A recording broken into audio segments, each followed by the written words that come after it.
Hey y'all, welcome back to the show. My name's Marie. I am the host of the show.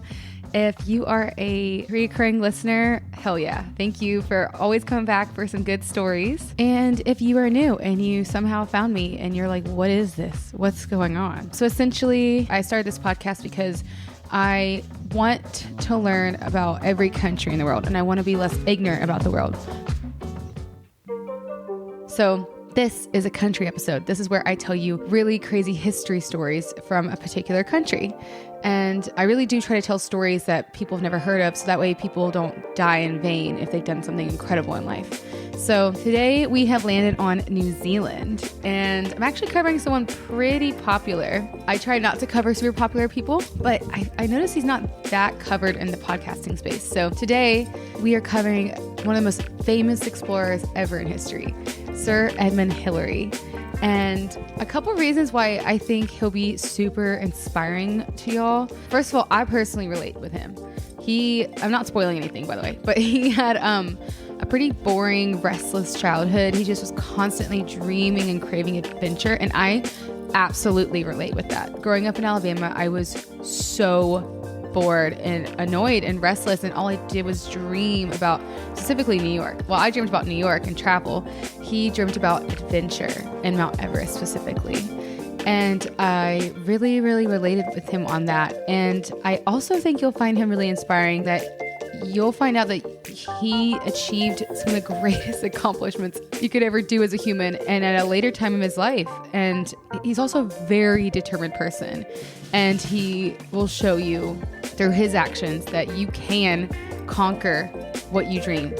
And I find him a very inspiring person. And I also highly recommend the PBS documentary Hillary. Just if you want to do a deep dive after this podcast, it's a fantastic series. And lastly, before we get into the show, I just want to say thank you to any New Zealand listeners, specifically Auckland. I see y'all been listening. I've been listening for years now. And I appreciate it so much because y'all are very far away. And I appreciate y'all tuning in. So with that said, we're going to have on a fan favorite, maybe one of the top favorite guests that everyone loves. Everyone loves Kyle. So we are going to jump right into it. Cheers and enjoy. Okay, well, welcome on, Kylie, also known as Kyle. For everyone who's new, or if you're just now listening, this is our best and favorite asshole to come on the show. Favorite asshole. He's been on Belize, Zimbabwe, Indonesia, but now we're here covering New Zealand. And what do you know about New Zealand? Well, I know that everyone from there is a Kiwi. They have some pretty cool birds there. What else do I know? Yeah, But you're really missing a big part of your life. It's like something like you absolutely love to death, and it's from New Zealand. Yeah, it's like something I don't like. Something you don't like, but I love. It's something I don't like. I just can't understand it yet. Think about it. Lord of the Rings. Oh, duh. Of course. Sorry, Frodo. So it goes out to the boys in the Shire. Yeah. So Lord of the Rings was filmed there, as everyone knows. And I'm going to give you 30 seconds this is your only one and only chance to convince me and other listeners who also fall asleep in the movie why it's the greatest series that everyone should watch. 30 seconds. Go. Well, it's got everything you want. It's got drama. It's got characters you love. You get to see growth. It's about an adventure. It's about courage. And it takes place in the stunning countryside of New Zealand. And, Sauron had some pretty prime real estate out there. You know how Mount Doom's a volcano? You have literally 5 more seconds. Watch Lord of the Rings. Don't listen to Marie. So the world's sleepiest movie came from New Zealand. That's not true. If you can make it past Hobbit Town, you watch the movie. The Shire. The Shire. Okay. I will say it is beautiful. The movie, that's why I want to get into it, because it's stunning. It's very visually stunning because of New Zealand. So if you don't know what New Zealand looks like, watch Lord of the Rings for at least 5 minutes, and then you know. But okay, so since we're covering an explorer today, Sir Edmund Hillary, I thought we should definitely cover nature facts. And also, you love nature facts in nature. I do, and I'm not on the menu for nature. So we're going to cover some nature facts to get into, we got to get into New Zealand. And like, if you know anything about New Zealand, it's all for a nature lover. So fun fact, they're the first to see the sunrise every day. You are also only 80 miles for us Americans, or if you're any other person, 128 kilometers. No matter where you are on the country, you're that far from the sea. So 80 miles from the sea, no matter where you are in the country. So you're saying it's easy to see. Fun point for that one. There are fjord lands. So like, I think that's like very big canyons. There's glaciers, thermal geysers, desert, sands with like magnetic black sand. And there's also a lake, so just something to see. Nelson's Blue Lake. You can see all the way down 80 meters. I don't know how far that is, but that sounds nice. Wow. So, also, have you heard of the carnivorous glowworm caves?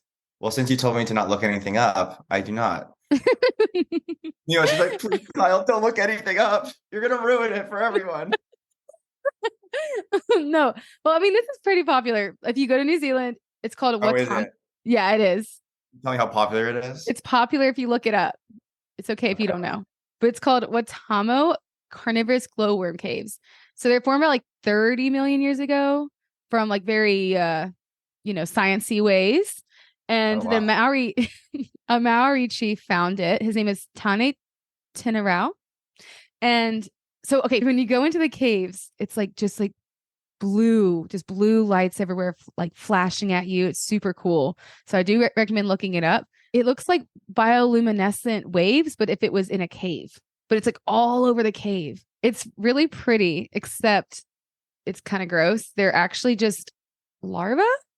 Like it's just larvae with lights on them. So essentially they're maggots.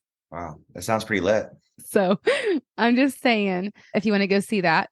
And then other crazy facts, true or false, one of the deadliest snakes and the only snake that can live in cold climates lives in New Zealand. True or false? I'm going to say true. False. You're wrong.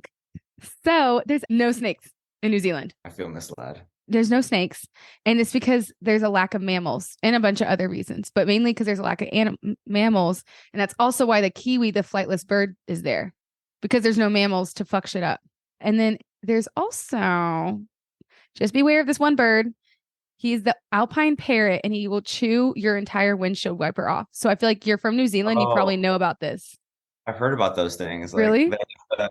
They're known to like you were saying, do a lot of damage to cars and stuff. Yeah, it's the alpine parrot. It's the only alpine parrot in the world, and they just love rubber. So, but also there's the smallest sea dolphin in the world. And then one of the last things, which I think again will interest you, nothing to do with nature, but when you go, Kyle, you can pay with Hobbit money. It's a legit currency. Are you freaking kidding me? So like when you go to the airport, maybe like you can exchange your money for like Hobbit money. I'm going to exchange all my money for Hobbit money. Like, sir, we can't. I'm going to be like the Schmaug of Hobbit money. All the Lord of the Rings fans out there, you know what I'm saying. Well, I guess you can just go to like a cafe and like pay with Hobbit money, which is actually fucking cool. Is like Frodo on money? Do they mint him? The coins featuring characters as Bilbo Baggins and Gandalf the Wizard will be legal tender in the country in 2012. So yeah, it's legal tender. You can literally pay with Hobbit money. Wow. I might move to New Zealand just for that. But yeah, that's just some stuff you can do. So I recommend looking up the glowworm caves.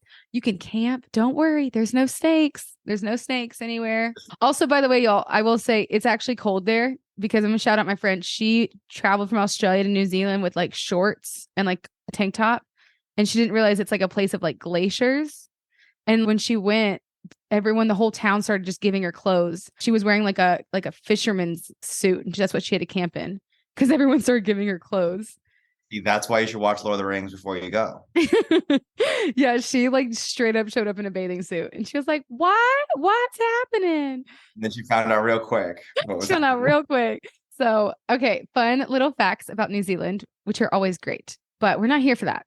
No. Oh, really? I was just about to sign off. Today, we're talking about one of the world's greatest adventurers, and he's from New Zealand. We're talking about Sir Edmund Hillary. What do you have to say about him? I know that he was the first to climb Everest. Well, he's all the way to the top. I know that he makes camping gear, right? No, is that Yeah. somebody Wait, else? no, I had a tent that was a Hillary tent. Yeah, that was my Yeah, tent. exactly. The Hillary tent that saved our lives Yes. in Denver. Yeah. I didn't know who he was at that time. I just thought it was like a really pretty tent. And we also needed a fucking tent because ours blew away. Yeah, So, that's a story for another time. so that's how we know him. But what else do you know about him? Wasn't he a politician after he I climbed actually Everest? think he was at some point. That's Oh, so actually you sound like you know what you're talking about. good thing I'm telling the Yeah, story. yeah, I know, right? Good Good thing thing you I did did all the the research research. here. No, I really think he like tried, but it wasn't like his main thing. But I remember watching in a documentary him trying to be a politician, but I don't think he had like the pizzazz, you know? The pizzazz. He was no No, JFK. No, I think you're right. Okay, what anything else you know about him? Um, I mean, no. Okay, cool. Yay. I'm about to blow your mind. Can't We're wait. gonna talk about Sir Edmund Hillary. And before we get into it, I have to say the boring but good stuff so you know that I looked up my shit. So, fact checking. These were my sources: nzhistory.org, the Academy of Achievement.org, National Geographic, Britannica, Britta, Britannica, like the filter? Britannica.org, HillaryInstitute.com, Tierra.gov.nz. And, but last but not least, I found this super good PBS documentary about Sir Edmund Hillary. I think it's called Hillary. It's like a 6-show documentary. And then like I fact checked and see what was wrong on it, what was good. But honestly, it was really pretty accurate and it's well done. And I highly recommend it. So I go watch that show on YouTube called Hillary. Or you just listen to this podcast. Or you can listen to this podcast. Yes. Okay. So getting into it. Well, he was born. He's a Cancer, by the way. For anyone out there, he's a Cancer. He was born on July 20th, 1919. Jeez. Wow, that's like over Yeah, 100 years. wait. I just realized that's kind of a long time ago. What do you think New Zealand looked like in 1919? Gorgeous. Beautiful. Probably like closer to the Lord of the Rings, actually. Yeah, honestly. No, for real. Well, I know like by then the Maori lands were definitely taken. It was definitely New Zealand by then. But I think it's probably so pretty. It's probably very pretty. But I just realized he was born in 1919. So he grew up in a town called Tuakau. And I know that because I looked that up of how to say that. In rural South Auckland. He was one of 3 kids. Percival Augustus Hillary was his dad's name. 1919 name. And then this is even more 1919. Gertrude Hillary. Percival and Gertrude. What a happy couple. Those are his parents. So his dad was, just 1920s kind of man. He founded and edited the Tuakau District News. He took up beekeeping. He loved beekeeping. And the land was allotted to him after his service in the First World War. He believed in healthy eating, exercise, strong egalitarian beliefs. He was also just a super intense guy, just like most dads were in the 1920s. He was super strict and he beat the shit out of Edmund Hillary a lot. But Edmund would talk about this later, saying the beatings were unjust and humiliating. But he did have a pretty good relationship with his father. His mom was at least very nurturing. So classic family structure of the 1920s. Dad beats kid, mom cries and, pats him on the back and we move on. Everyone's happy. Everyone's happy. It's 1920s. Wait, no, it gets kind of worse. So he didn't just get beaten by his dad. He got beat up in school pretty bad. He was bullied a lot and he had a very poor self-image of himself. He learned a way to escape this was to crave adventure and to read a lot of books on Antarctic explorations and read books on mountain climbers and just doing the most impossible things. That's what he consumed. He consumed adventure, which not that I can fully relate, but I was very, very, very bored growing up in Alabama and I was obsessed with traveling. So I kind of relate with Edmund. And I think I was low-key bullied too. So You were. yeah, I can name a few. But no, I do relate with like the fact that he just wanted to escape. So travel and not travel, specifically adventure and really extreme sports became interesting to him. So, childhood was kind of okay for him. So now we're going to jump to his teenage years. He's way taller. He's gained a lot more confidence through boxing, but he still hasn't lost his sense of adventure. So one day there was a school outing that just changed everything for him. He gets to go to, I hope I say this right, Mount Ruapehu, which means the pit of noise in the Maori indigenous language. It's kind of scary. Also a good band name. Actually. Metal band name. So it's a current active stratovolcano. It last erupted in 2007, but this was again back in the 20s, and this was his first experience of the mountains. And he said, quote, "I returned in home of glow of fiery enthusiasm for the sun and the cold, and especially the snow." I would have to say that the first place where nature really blew me away was actually this little town next to my house called Half Moon Bay. And the Bay Area is full of microclimates. You can get ocean, you can get bay, there's redwood forest, there's fields. And so Chris and I would just go to this like little beach spot. And it was the first place I really felt connected to nature. This is, of course, before I could travel and before I could, see what else the world had to offer in that department, which clearly is a lot. But it just felt like that was always a place where I could go to connect with nature just by staring at the sea or walking through forest. And that was my first intro to a long life of loving nature.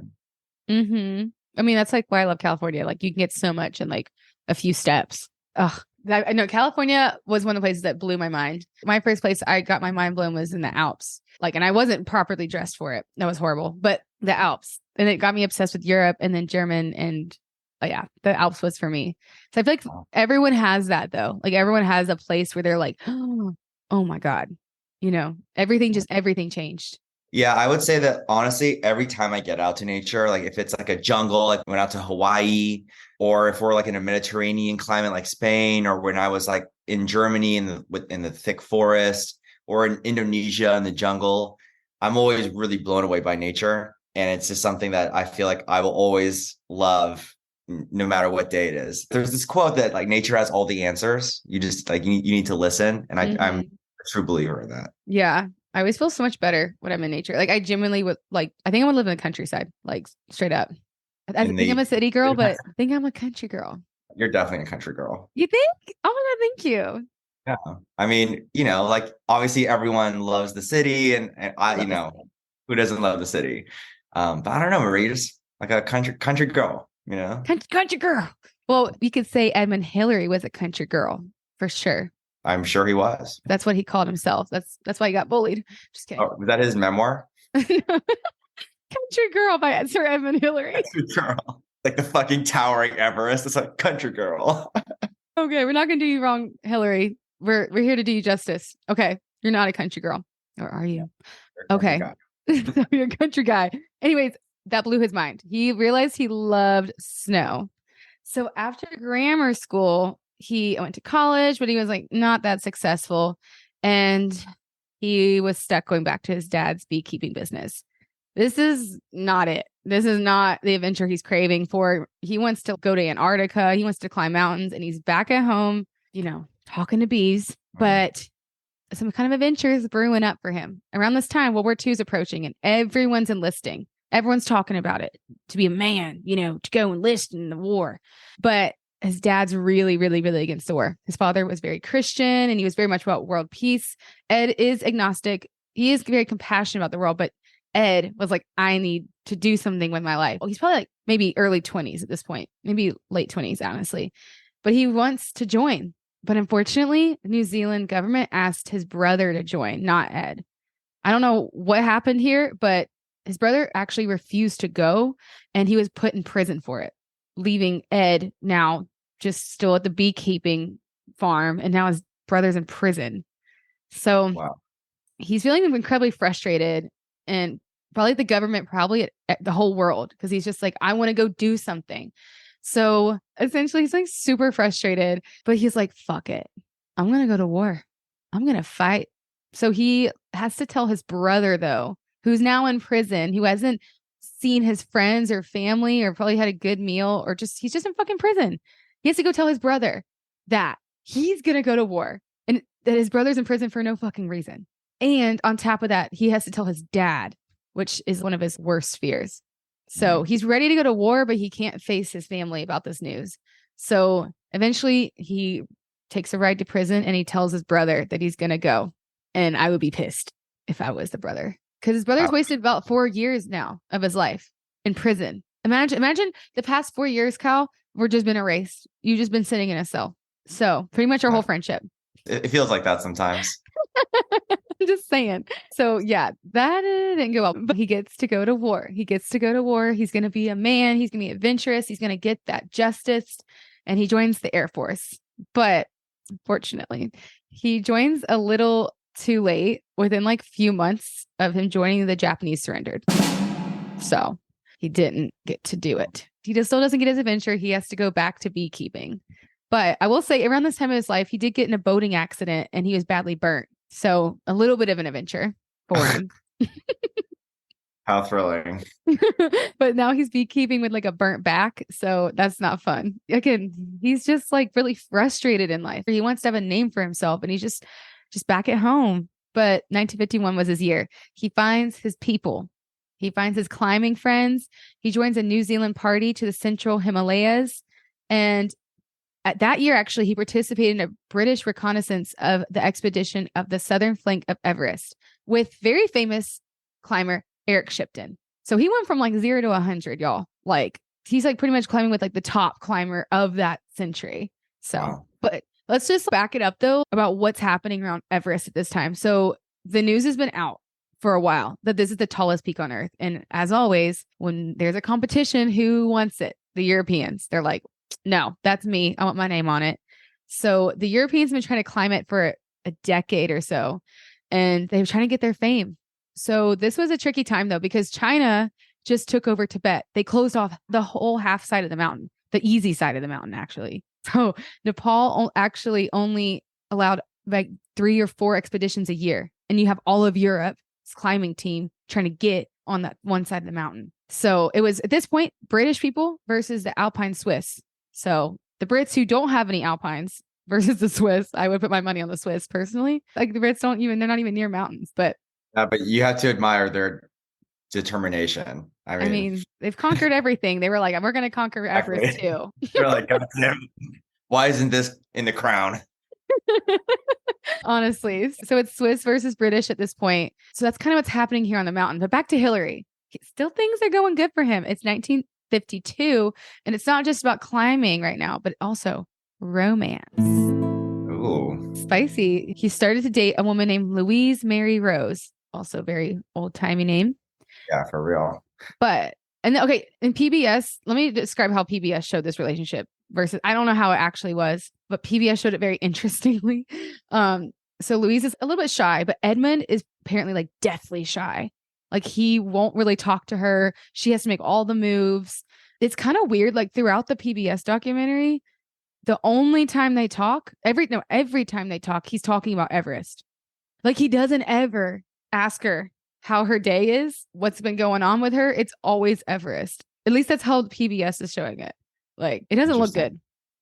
Imagine waking up in the morning and it's like, how's your day? It's like, how's Everest? No, but literally, again, it's just a show about him, but it doesn't ever seem like he's like, they talk about anything else or he's never like, wow, you look beautiful today. He's like, Everest, my life. Beautiful today, like Everest. I found it really weird. I don't think that's that accurate, but yeah. So he was super shy. So he was actually so shy that he asked her mother to propose to her through the phone instead of him directly asking her to marry him. He was a shy man.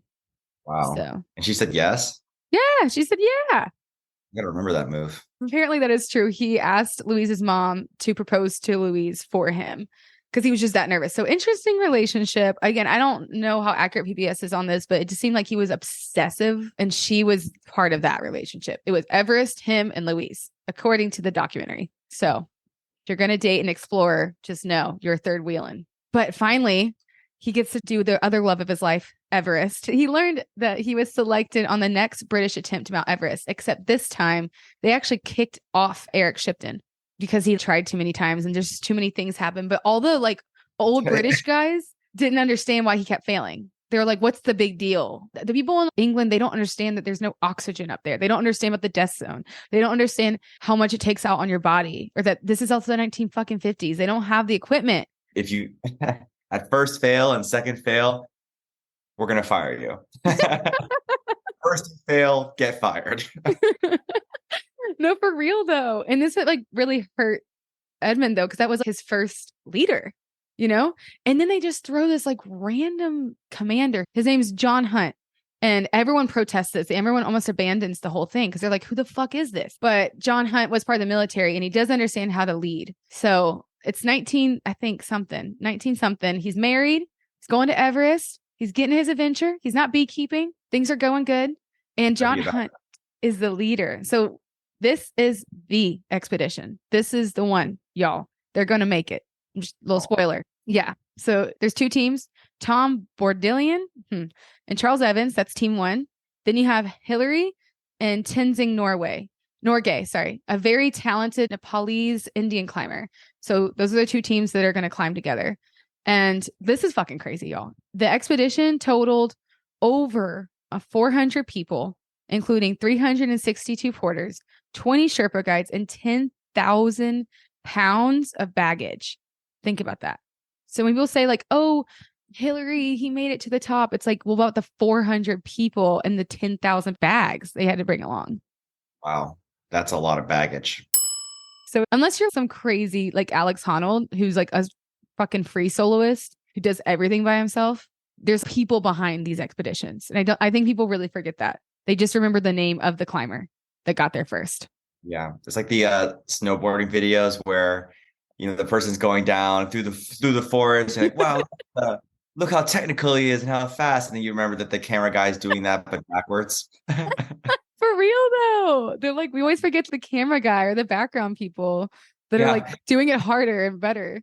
Edmund just got to carry the flag to the top, and then the Sherpa were carrying all. They're the real heroes, okay? No, they carried all 10,000 bags on their backs up to Mount Everest. Holy hell. Yeah. Yeah. Just remember, whenever you see stories like this, remember the people that are behind them and carrying all their shit. So just the lesson right there. So they set up the base camp, which apparently is like really fun. Like it's just a fun little party for if you're into Everest. That's like the best part of Everest, low key, because everyone's alive. And so the first task is actually one of the deadliest tasks. And I feel like you probably know a lot about Everest too. So chime in if you know some shit. But have you heard of the Khumbu icefall? I have not. No. Okay, good. So it's one of the deadliest parts of Mount Everest is actually the first part. So it's 2.5 miles, just straight glaciers. So it's a glacier that moves down the mountain 3 to 4 feet a day. So it's constantly moving, which means also the temperature changes causes avalanches. So you could just take one step onto the mountain and be killed. And there's also massive crevices that you have to go and put ladders over, which people have probably seen. So essentially, like you have to hoist a ladder over these massive crevices and like you better not fucking fall. And strong climbers can usually pass through this through a few hours, which means going to be way better getting at the top. But if you're an unexperienced climber, just these 2.5 miles can take you up to 12 hours. Wow. And like you have to get to the next camp. Like you can't just sleep there. So not anyone can just do Mount Everest for sure. So that is one of the most challenging parts at the beginning. So, I mean, there's been 44 deaths alone at the Khumbu Ice Falls between 1953 and 2016. The most recent deaths were April 18th, 2014. 16 Nepalese climbers were killed by an avalanche and only 13 bodies were recovered. So most of them are just lost forever in the ice falls. An avalanche took them out. So that's no joke. Like, you don't think people think about that when they think about like climbing it, but it's all also about the glaciers. So the next 12 days of climbing up were full of challenges. So they were going up the mountain. They were trying to just become used to the oxygen levels. Hunt actually didn't think they were going to make it. So the Swiss teams actually stopped at the South Col, which is like more than halfway up the mountain. And Hunt, their leader, was like, I don't think we can do it, y'all. But Hillary is an incredibly determined mountain climber. Like if you ask anyone about him, that's what they would say. He's very determined. So he's like, no, y'all, we're going to make it. So they actually made up the next phase, which is called the low T phase, which is a massive wall of blue ice they had to like, I guess, pick up. So on May 21st, they were there. They were at the summit and they had an issue though, because there was be a monsoon soon with heavy snowfall and it would arrive within days. So they needed to fucking do it right then and right there. So then became the problem of like, okay, well, who's going to go up? Is it going to be the team Bourdillon? I'm going to say his name wrong. And Evans or team Hillary and Tenzing? Would you want to go up first or would you want to go up second? how much of a head start do they get, the first team? I don't know if it's like more of a head start. Like they're not racing. It's just more like if the first team goes up, if you did it, you did it. But if you fail, you don't get to go up again. And then that puts a lot of pressure on the second team. They have to make it. I would probably say I would want to be. It's just hard to say. It depends on the day because I know weather there can change so quick. Yeah. If you do wait, you get to hear more about what you're actually going to see. Right. But you also could hit the monsoon. That's rough. Honestly, so I feel like I'd want to be on the first team or maybe the second team. Honestly, like I think to be up there would be cool. It just depends on the day. Depends on the weather. If it's fucking nuts, I'm like, I don't want to be anywhere near that monsoon. I mean, Yeah. I think I'm gonna be on the second team because I'm like, I want to know what happens if it goes wrong. For me, I'm like safety over having my name on the mountain. If I get to go the second time, I know exactly what happened if you failed, and then I can avoid that. But I am risking the weather problem. So it's tough. But you know what? You don't get to decide. The leader does. So shit out of luck. Hunt decides actually Bordillion and Evans are to go up first. And I mean, they didn't make it. They actually got super fucking close. They were only 300 feet from the top. And then their oxygen system failed and they had to turn around. oh my gosh. That That's sucks. so close. And guess what? We don't know their names. You hear Hillary. You don't hear Bordillion and Evans. And they were very close. 300 feet from history. Yeah, that's a good little title right there. You're welcome. So now they come back and they're like completely like red in the face, winded. I'm sure really upset. And now it's all on Hillary and Tenzing to get it this next round. So they prepare for the descent. Everything's going smooth. Everything's going great. But then they hit this 40-foot rock face and they had to get creative. So in the show, it looks like he had to go up backwards like a crab up the 40-foot rock face. It's pretty insane. There's actually a whole article on it, and I'm not going to read that because it's so technical. And I don't think my listeners are into rock climbing like that. Yeah, no, probably not. But apparently it was incredibly challenging. And it's actually now called the Hillary Step. And in 2015, Anatoly, whoa, that's a hard name. And Anatoly Bukrev, oh, I'm so sorry, found a body hanging from the ropes at the base of the steps in 1996. So it's no joke. And the reason it's no joke is because of the death zone, which I know you know about. Well, I know that they have bodies as landmarks on Everest. Yeah. The whole thing just one big death zone, honestly. Well, the oxygen levels are 40% lower. Wow. So anything you do, like just walking, is fucking exhausting. Now imagine having to climb up backwards on a 40-foot rock face. Like, it's like, what? Like, I can't even rock climb. Built different. I think it comes down to determination at the end. I don't think it has to do with like who's most physically fit, though it does. I think it really comes down to like, are you crazy enough to push through it? Because in the death zone, your brain can start to swell, which causes nausea and then psychosis. You can have headaches. You can actually go snowblind, which I've seen a lot, and you're fucked. Because if you go blind at the top of the mountain, how do you get down? You'd basically be dead. Well, unless you have someone to help you. But then, I mean, that's not guaranteed. So it's just so stressful. Because like, imagine if you're going down and you see someone snowblind, like you don't want to just leave them. But you also have yourself to worry about. It's a tough spot. Someone described this part of the mountain, the death zone, said that climbing Everest feels like running on a treadmill and breathing through a straw. So you just don't have your brain together. You don't have your breath. So you really have to understand how insane this was. Now it's called the Hillary Step. But if you go climbing today, it doesn't exist anymore because there was a really, really scary and deadly earthquake in 2015. So it doesn't exist. But after that, nothing was in their way. They hit the summit at 11:30 a.m. Hillary got up there first. So he gets to say he was the first to step on the mountain. But Tenzing was like a step behind him. So... One step from history. One step from history, not 300 feet. So I just think people need to remember Tenzing's name, not just Hillary. Like literally, they were there together. And people forget that. I wonder if there was a conversation after they caught past that crab walk of death. That where it's like, hey, like the summit, who's going to be the number one here? I know. I mean, because Tenzing worked just as hard as Hillary to get up there. Yeah, it was a team effort. So What if I, one of them started running? I'd be like, you jackass. Like, imagine like one of them just started like running ahead of you. Like you didn't have a conversation about it. I mean, okay, yeah, that would be Dirty. dirty. That'd be dirty. But also at the same time, it's like, I understand the pursuit of glory and history and all that, but to almost like cut off your teammate is, I don't know. I feel like that's not how you make it up and down alive. Because then Tenzin could be like, "Oh, Hillary slipped." Yeah. It's so true. But also, yeah, the summit is just one part of this. You still have to get down. You still depend on each other. You don't want to be that jackass. No, I feel like if I was at that point, I wouldn't care if I was number two. Honestly, I wouldn't. I would want to be number one because that would be, come on. Yeah, that would be very difficult. I guess it depends on like why you're doing it. But I know a lot of mountain climbers have a lot of ego, so they want their name attached to the mountain, which is like why all the Europeans like were going in the first place. They want their name. But maybe for Tenzing, this is just more of a national pride thing. He's like, I'm just gonna do it either way. Right. But essentially, that's not what happened though. Hillary stepped first. So we all know Hillary is technically the first to step on top of the mountain, but Tenzing was literally behind him.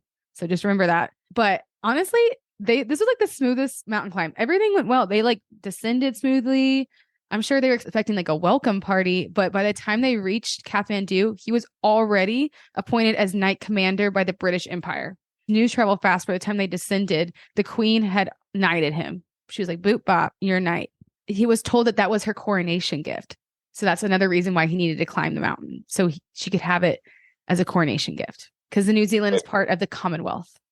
Yeah. So she knighted Edmund Hillary, which he didn't even know when he was up there that he was a knight. No, he didn't. He had no idea. That's like two amazing things to happen in one day. You become knighted and you climb Mount Everest. All right. Wow. You're gonna be chasing that dragon for a while. Yeah. Well, Tenzing actually also received the George Medal, even though he wasn't a British citizen. But apparently when they all got back down from the mountain, there was like this huge like drama between Nepal and India saying like who was claiming him more. Like, is he Indian? Is it Nepalese? They also were claiming that Tenzing climbed it all by himself. Just unnecessary drama. So, but no, they're both famous. Yeah, I mean, he is world famous. His name will always be tied to Everest, and Everest isn't going anywhere. Yeah, I mean, I hope not. It's fucking huge. I mean, that's crazy. You look at that huge mountain, and some people are like, "Wow, it's a huge mountain. Look how beautiful it is." And other people are like, "I'm gonna freaking climb that." Yeah. Yeah, I saw this John Oliver episode which described hiking on Everest, and supposedly it's like this woman who had never climbed a mountain before in her life just signed up to climb Everest and was able to do it. And it might be because like they have the passages or, the equipment is 100 times better than it was in 1953. But supposedly it's not as hard to climb Everest. Well, the problem today, I mean, because again, remember, you're not just climbing Everest. There's like a 400 Sherpas along with you. Right. And you have a guide who's done it a million times. And again, we don't know their names. But I think the problem is now it's over tourism. And now there's a massive line to the top of Mount Everest and no one can breathe up there. So people are dying of exhaustion because they're just standing in line and you can't go down because you're all connected on the same line. Wow. So it's actually a traffic jam on Mount Everest now. So the opposite problem that Hillary and Tenzing encountered. It's pretty sick, not in a good way. It really turned into a Disney ride. No, yeah. And people forget there's like other challenging mountains, but for them, it's like the famous one because it's technically the highest, right. But it's also part of like two other peaks. I don't know. I feel like they should put way, way, way more restrictions on it. Maybe like, I don't know, 200 people a year can do it or something. I think that'd be a good idea just to limit it because otherwise you're just, I don't want to say like disgracing the mountain, but it's almost like you're just having people line up and just wait their turn. It's like, oh, gives me the chills. Yeah, I don't know. I mean, I understand that like the draw of tourism and what that can do to the community and whatever. But I feel like you don't want to sell the mountain, and like your soul in the process of just making money off tourism. I just feel like having people line up to go to Everest. It's like saying that sentence doesn't that already did not feel right. Yeah. You can see pictures of it. It's really like sickening. Like it's just the more they're up there in the distance, the more likely they're going to die. And again, they're all attached. So if someone on your line is in trouble, now that's a dead weight on you that you're going to have to take care of. it's a shit show. And I really think they should have restrictions on it. Maybe it means in your lifetime, you won't get to climb Mount Everest. Okay.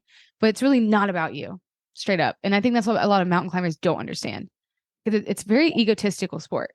You gotta get above the mountain. I mean, like, you have to have a huge ego to climb a mountain, like, because you got to build yourself up the entire time. And you're literally on top of the world. Yeah, the Everest that Hillary climbed that time was not it. It's not the same today, but just like finishing up the story. So he was super famous now, and he had plans to do more. He and scientist Vivian Fuchs led a team across Antarctica in 1957. There's actually a lot of drama about that trek, but I can't cover it because I don't have enough time. But again, watch the PBS documentary called Hillary. Hillary kind of did some, I'll let you watch it, but it had a lot of drama to that expedition. So he did that, but then he also started focusing a lot on getting back to Nepal, because Nepal has given him so much in life. So he started focusing on building hospitals and schools. So that was like a big, like the next decade was like Antarctica and Nepal, Antarctica, Nepal.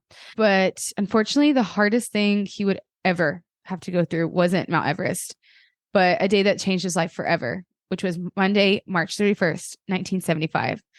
So at this point, Hillary had been married to his wife, Louise, now for 2 decades, and they had 3 children, including his daughter named Belinda. So Louise and Belinda, on that day of March 31st, they set off from Kathmandu, Nepal that day to meet Hillary and just to check on how the volunteering's going. But they would never arrive. Unfortunately, their plane crashed immediately after takeoff.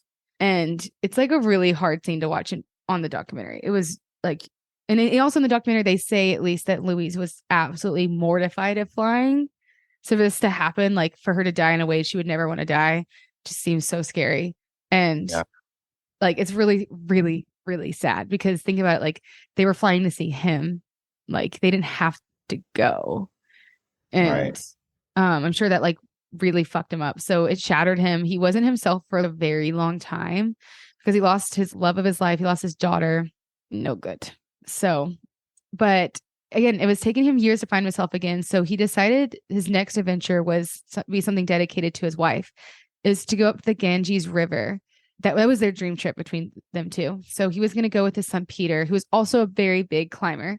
And they decided to go to the Ganges River because it's one of the holiest rivers and one of the holiest places in the world. So I think he hoped it was healing. Also, real quick, one of my clients, she has this crazy story she's going to come on and tell, where she fell into the Ganges River during a ceremony. And then she became like internationally viral. Like BuzzFeed wrote like an article on her as like the most embarrassing moment of the year. Like, she went viral. Holy shit. She fell into the Ganges River during like a religious ceremony. Like, she's gonna come on the podcast and tell that. But tragedy doesn't stop there. So unfortunately, it struck again in 1979. He lost his best friend, Peter Mulgrew, to another flight disaster, Mt.Everest. I was going to cover this one, but I didn't have enough time, but it's just kind of fucking depressing. Essentially, it was Air New Zealand's one of their biggest airline mistakes in history. So Air New Zealand created this like flight that took passengers over Antarctica, and you can just experience Antarctica from the air. And they were supposed to experience Mt.Everest, Antarctica's second highest volcano. There was some miscommunication among the airline, and the airplane drove straight into the mountain. And it killed 237 passengers, 20 crew members, and that included Hillary's friend and best friend, Peter. So wow, he lost a lot of people at the end of his life. But I mean, it kind of lifts up after that. Oh, by the way, some tea. He ended up marrying Peter's wife, June, a decade later.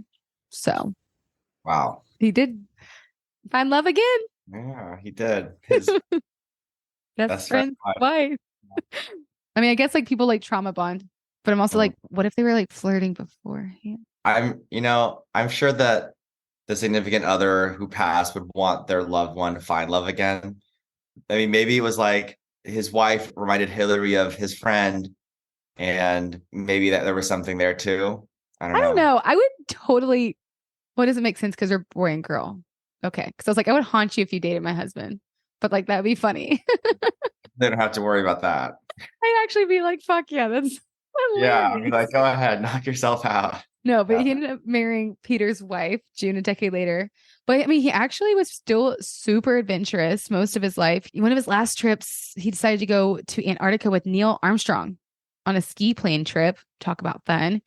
And 1985 to 1988, he served as New Zealand's High Commissioner to India, Nepal, and Bangladesh. And because of his work in Nepal, he was made an honorary citizen of Nepal. Wow. Yeah. And so he went back to Antarctica in 2004, and the latest was 2007. Even though he was like literally 80 years old, he went back. So on January 11th, 2008, New Zealand lost a very great explorer. Hillary died of heart failure, and Prime Minister Helen Clark at the time called Hillary's death a profound loss to New Zealand. And that's the story of Sir Edmund Hillary. Wow. That's quite a story. That's all you got to say? I mean, no, I learned a lot and stuff, and he lived an incredible life. I mean, think about it. He summited a mountain that people thought was impossible. He's like been up the Ganges River. He's seen Antarctica. His travel blog would be pretty insane. Well, what I like about his story though is that it seemed like most of his life was really boring, and he just kind of wasn't going anywhere, and then just suddenly everything just took off. And I think people think like, oh, in your 20s is when you like accomplish all this stuff, and it's like, no, I think adventure and accomplishment can come at any point of your life. I mean, he literally trekked Antarctica when he was in his 80s. And that just shows like you should not stop living because you get old. Like this man was 80 in Antarctica. Yeah. I think a lot of older people, they just like kind of think, oh, it's just time for me to die. I'm just not going to do anything. But he was doing what he loved till the end, like the very end, to the point where it killed him. But I admire his dedication. I'll say that. yeah, things can happen to you at any point in your life. I think that's what I really take from it. And he just seems very headstrong, and just like you shouldn't just give up on something. He could have just been a beekeeper his whole life. Yeah, can you imagine that? He's just always wondering what could have been. Yeah, I just always kept reading books about Mount Everest, seeing like Tenzing climbing Mount Everest, but his name was never on there. You know? Maybe there's like something there.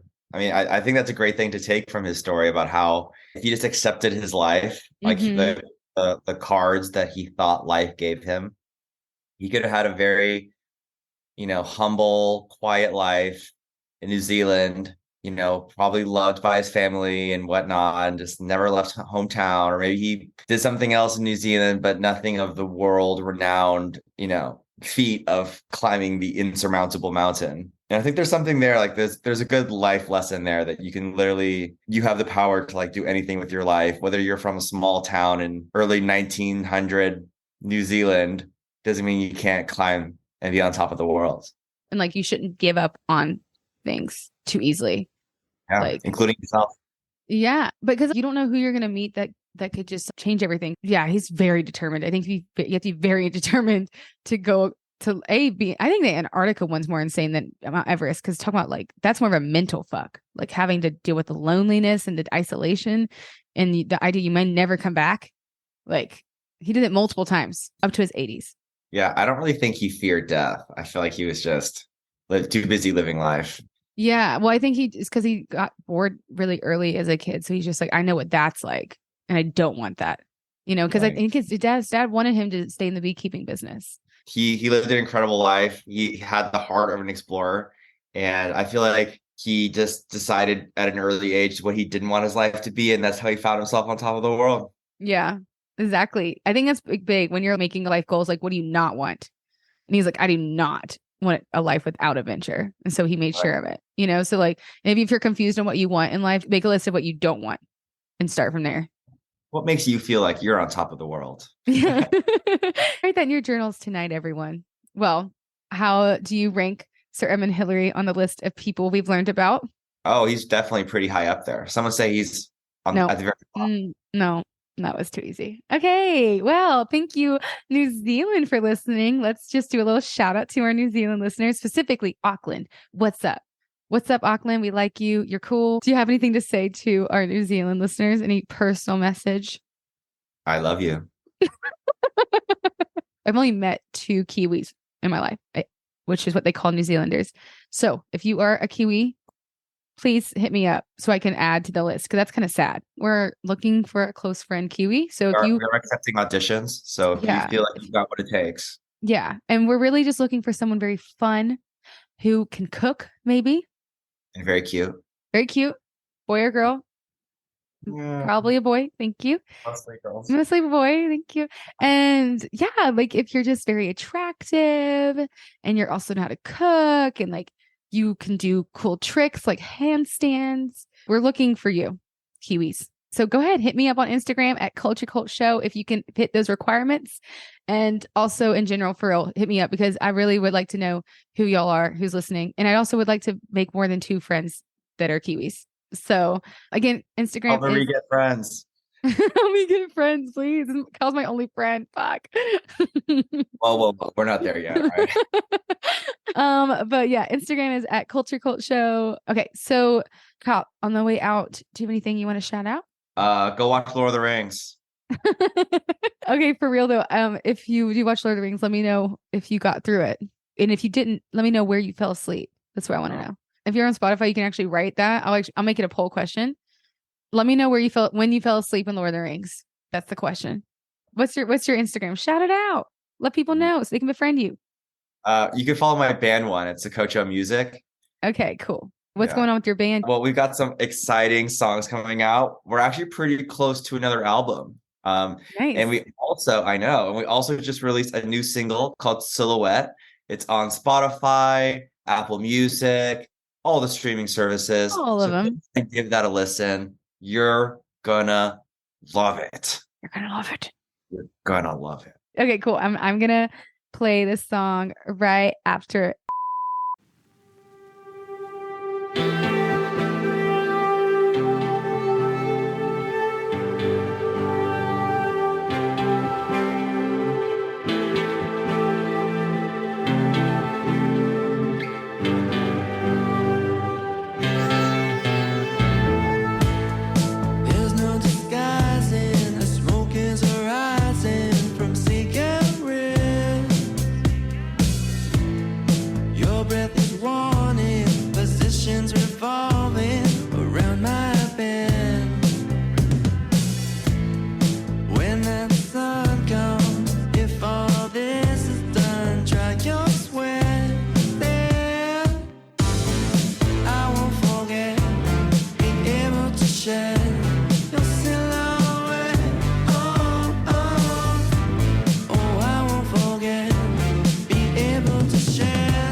You told me you'll stick around until we figure